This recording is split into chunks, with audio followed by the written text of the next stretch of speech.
Hey YouTube, I want to give you guys a first look at one of my drawers in my Milwaukee toolbox.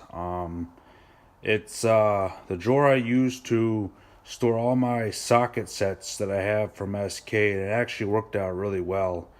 Every socket set comes in this really nice, sturdy green plastic case, and as you can see, I've taken the lids off and just stored them and just used it as a way of organizing all my sockets and ratchets that come with it. So worked out really good.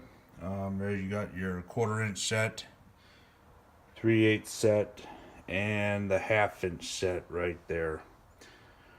Shallow sockets, deep sockets. Let's take a closer look at these cases as well.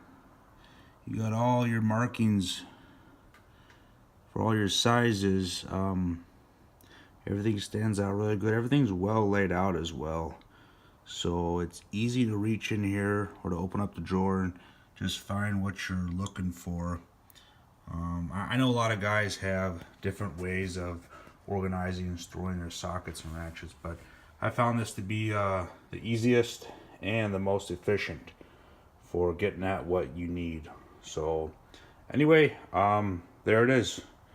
See if I can get a shot of all three of them there. There it is, my SK socket set drawer. So I'm going to try to do more of an in-depth review of my overall toolbox, but just wanted to share with you guys my drawer with all my socket sets in them. But like, subscribe, but I hope you enjoy. Later.